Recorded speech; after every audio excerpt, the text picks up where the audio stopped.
My son's teacher pulled me aside after school and said, "Something's been bothering me." She handed me a crumpled drawing. It showed a man, a woman, and a broken heart. He said that's Mommy. And her other friend. I never thought I'd be sharing something like this, but I need to get it off my chest. I'm a 35-year-old guy living in Chicago, and my world has just been turned upside down. My son, Lucas, is 7 years old and attends a local elementary school here in the city. He's always been a creative kid, constantly drawing and bringing his artwork home. His teacher, Ms. Reynolds, is a kind woman in her early 50s who's been teaching for over 2 decades. We've always had a good rapport during parent-teacher meetings, and I appreciate her dedication to her students. A few days ago, after school, Ms. Reynolds asked to speak with me privately. She handed me a crumpled drawing that Lucas had made. It showed a man, a woman, and a broken heart between them. A mess. Reynolds said, "Lucas told me that's Mommy and her other friend. Something's been bothering me about this." I was taken aback. Lucas had never mentioned anything like this at home. I thanked Ms. Reynolds and assured her I'd talk to Lucas about it. That evening, I sat down with Lucas in his room, surrounded by his favorite superhero posters. I asked him about the drawing. "It's Mommy and her friend," he said innocently. "Which friend, buddy?" I pressed gently. "Uncle Jake," he replied. "Jake is my best friend from college. We've been through thick and thin together. He's been like family, attending holidays and birthdays. Lucas adores him." "Why the broken heart?" I asked, my stomach churning. Lucas shrugged. "I heard Mommy say she loves him when you were at work." I felt like the ground had been ripped from under me. The next day, I decided to leave work early. I told my boss I wasn't feeling well. Around 1 p.m., I parked a few houses down from ours. Our neighborhood is usually quiet during the day with most folks at work. As I approached the house, I noticed Jake's car parked a little further down the street. My heart was pounding. Using my key, I entered quietly. From the hallway, I could hear muffled voices and laughter coming from our bedroom. I can't describe the mix of emotions that flooded me: anger, betrayal, heartbreak. I pushed the door open to find my wife, Sarah, and Jake in bed together. They both froze, eyes wide with shock. "What the hell is this?" I demanded, my voice shaking. Sarah scrambled to cover herself. "It's not what it looks like," she stammered. Jake, looking guilty, started to gather his clothes. "Man, I'm so sorry," he muttered. I couldn't even process it. I just turned and left the room. I spent that night at a friend's place, trying to make sense of everything. The next day, Sarah called me multiple times, leaving voicemails begging me to come home and talk. When I finally did, she was in tears. "It was a mistake," she said. "It just happened. I didn't mean for it to." "How long?" I asked coldly. She hesitated. "A few months." I felt like I'd been punched in the gut. Jake tried reaching out too, sending texts and leaving voicemails. I ignored them all. Over the next few weeks, I focused on Lucas. He was my priority. I didn't want him to be affected by our issues. Sarah and I attended counseling, but the trust was shattered. I couldn't look at her the same way. Eventually, we decided to separate. We're co-parenting Lucas, ensuring he feels loved and secure. As for Jake, I haven't spoken to him since that day. It's painful to lose both a spouse and a best friend simultaneously. A week after I moved out, things were still quiet between Sarah and me. We only talked about Lucas. No yelling, no long talks. Just drop-offs, pickups, the basics. But the silence? It was heavy, like there was something more under it. Then came the night Lucas had a school play. Sarah and I agreed to go together, just to be there for him. I showed up early, grabbed us seats in the middle row. She arrived 5 minutes before the play started. She looked like she hadn't been sleeping either. When the lights dimmed and the kids started singing, I tried to focus. Lucas looked happy up there, and for a second, I forgot about everything else. But then I noticed Jake. Yeah, Jake. Sitting in the back row. Alone. I hadn't seen him since that day. My fists clenched and I couldn't sit still. Sarah must have seen me stiffen up. "I didn't invite him," she whispered. I didn't respond. After the show, Lucas ran up to us. He was beaming. "Did you see me?" he asked. "You were amazing," I said, hugging him. Then he turned and ran to Jake. "Uncle Jake," he shouted. Jake knelt down and hugged him tight. Like nothing had happened. Like he still had a place in all this. Sarah and I stood there frozen. And then Jake walked up with Lucas. "I just came to support the kid," he said quietly. "I know I messed up, man. I miss him." It hit me like a brick. He wasn't talking about Sarah. He meant Lucas. My son. He thought he still had some right to be part of his life. "You don't get to show up like this," I snapped. "You're not part of this anymore." "Lucas wants me here," Jake said. "He's 7, I shot back. He doesn't know what he's asking for." Sarah didn't say anything. Just looked down. That night, Lucas asked me if Uncle Jake could come over sometimes. Said he missed him. I told him Jake was going to be busy for a while. He didn't ask again. But he looked sad. And I hated that. I hated that Jake still had that power. A few days later, something weird happened. I got a call from Sarah while I was at work. "There's something going on," she said. Her voice was shaky. "I think someone's been in the house." "What?" I asked. I came home and the back door was open. Nothing's missing, but it looked like someone went through the drawers. I left work and went over. The house didn't look broken into, but the kitchen drawers were clearly opened and shut in a rush. "Do you think it was Jake?" I asked. She shook her head. "Why would he?" But I wasn't sure. Jake had a key. I had forgotten that. That night, I changed the locks for her. And I sent Jake a message. "Stay away. This is your last warning." He didn't respond. 2 days later, I picked Lucas up from school. He looked upset. "Daddy," he said. "Uncle Jake told me not to tell you he came over." I froze. "When did he come over?" "Yesterday. Mommy was at the store. He brought me a toy." My blood ran cold. Sarah denied knowing anything. She swore she didn't invite him, that he must have come by when she stepped out. But that didn't make sense. Who just walks into a house uninvited, drops off a toy, and leaves? Unless he had a key. One she hadn't taken back. I was already on edge. But then another twist hit. I was at the grocery store a few days later when I saw Sarah, talking to Jake. In the parking lot. Not arguing. Not fighting. Just talking. Calm. Like they'd done it before. I didn't say anything. I just watched from the car. She saw me. Her eyes widened. Jake turned, saw me too, and walked off fast. Sarah didn't follow him. She just stood there. When she got home that night, I called her. "Why are you still talking to him?" "He just wanted to apologize," she said. "You told me you weren't seeing him." "I'm not." "Then why is he showing up to our kids' school? Why is he still coming around? Why is he in your driveway?" She didn't have a good answer. Just silence. Then a quiet, "I don't know." I started thinking, what if it never ended? What if she never cut him off? What if she just got better at hiding it? That night, I couldn't sleep. I started scrolling through our old messages, looking for anything. I found something. A text I hadn't seen before. A backup from months ago. From her to Jake. "He's starting to get suspicious. Be careful." That was 2 weeks before I found them together. The lie wasn't just the cheating. It was everything after. The fake counseling. The fake regret. The fake distance from Jake. And now I knew it hadn't stopped. It might have gotten worse. I couldn't stop thinking about that text. He's starting to get suspicious. Be careful. It wasn't just cheating. It was calculated. Planned. A lie carried out under my nose while I thought we were fixing things. I didn't confront her right away. I needed to be sure. I needed proof.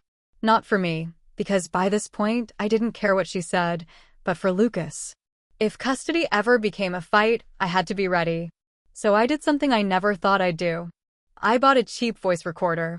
Hid it in the living room under the console table, where Sarah usually sat to talk on the phone or watch her true crime shows.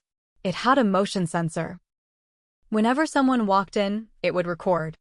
I checked it after 2 days. The first few files were nothing. Lucas playing, TV sounds. Then a clip popped up. It was Sarah. On the phone, she was laughing softly. He still thinks we're done.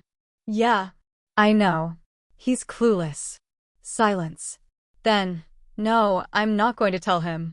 Not yet. He's still paying the mortgage. Why ruin it? I swear my hands were shaking so badly I dropped the phone. It was one thing to cheat, another to string me along.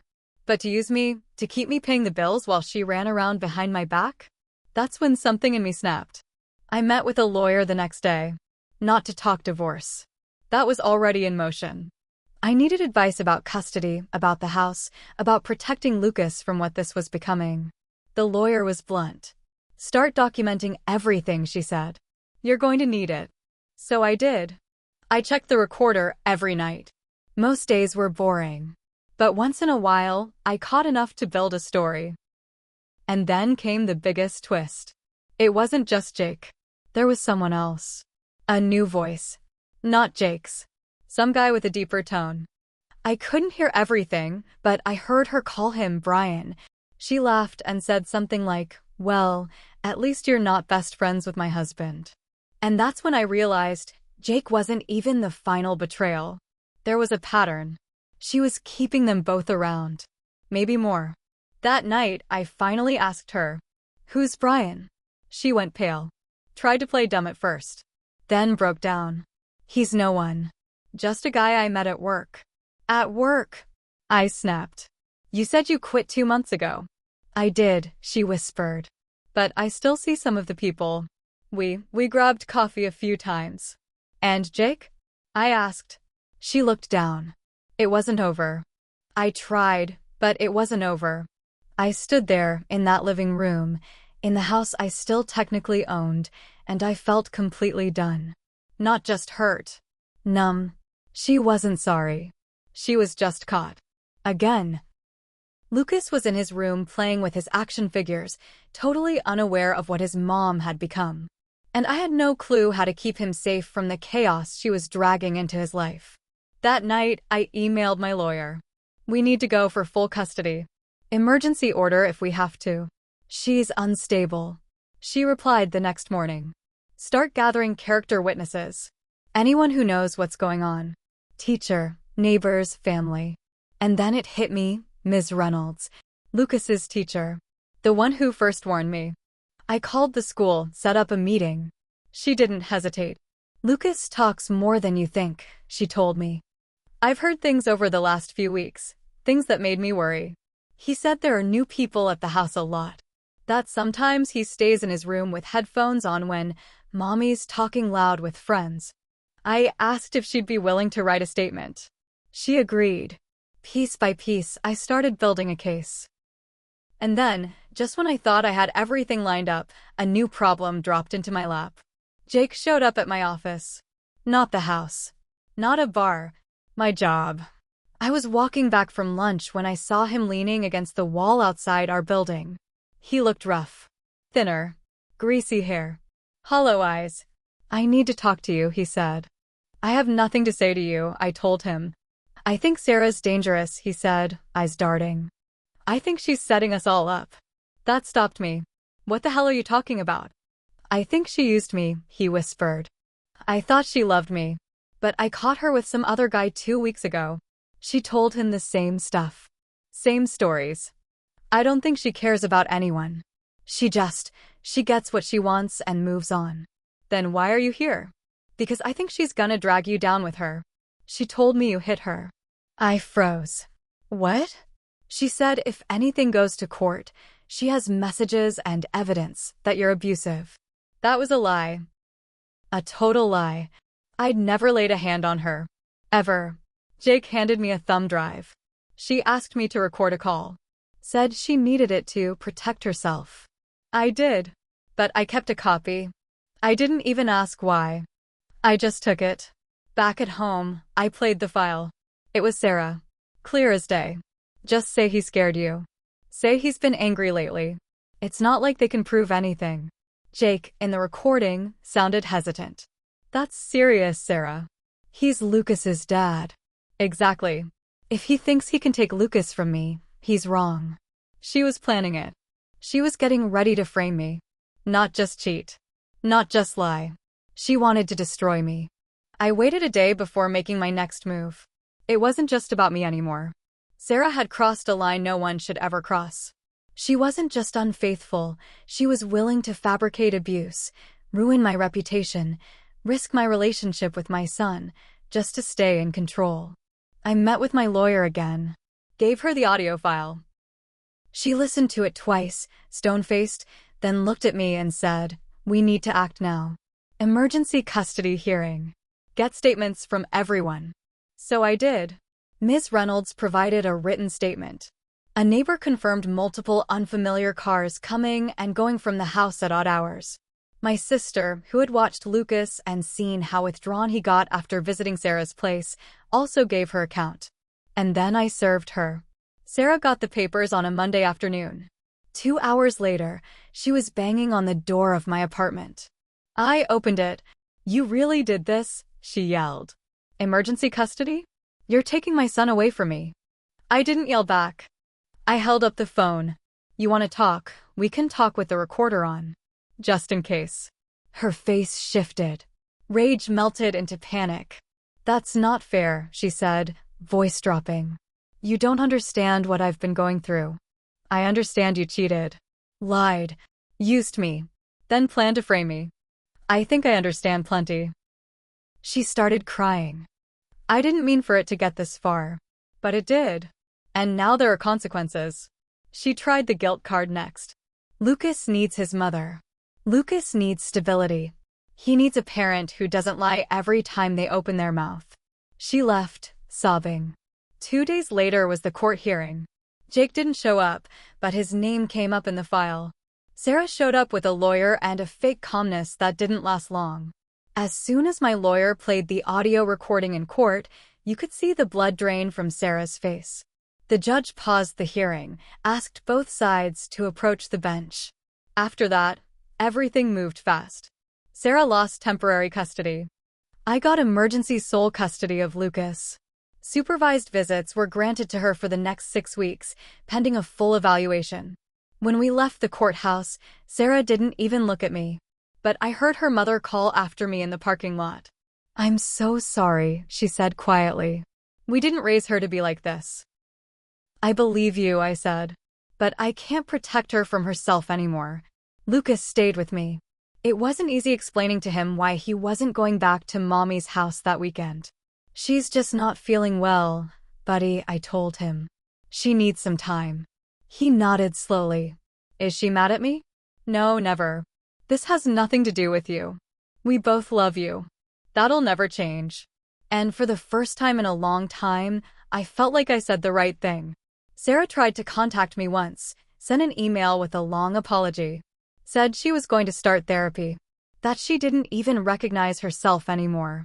Said Jake had left town and the other guy, Brian, ghosted her once things got messy. I didn't respond. What was there to say? A month later, she showed up to her supervised visit looking pale and thin. Lucas ran to her, hugged her. That part still hurt. Because no matter what she did to me, to him she was just Mom. He's the only reason I haven't let bitterness consume me. As time passed, things settled down. I found a new rhythm: school mornings, lunch boxes, bedtime stories. I started to breathe again. And Sarah? She stayed in therapy. She slowly rebuilt some trust during her visits. I don't know if she'll ever be the mother Lucas deserves, but she's trying. At least now, I can see it. People ask me if I'd ever forgive her. Honestly, I don't know. I've learned that love can make you blind. That trust isn't a guarantee. That even the people you die for can turn around and ruin you without blinking. But I've also learned how strong I am. I didn't fold. I didn't run. I stood up, not just for me, but for my son. He saved me in a way. And now every decision I make is through the lens of what's best for him. I don't hate Sarah. But I don't trust her. Not yet. Maybe not ever. What I do know is this: I'm not who I was a year ago. I'm not broken. I'm rebuilding. One honest day at a time.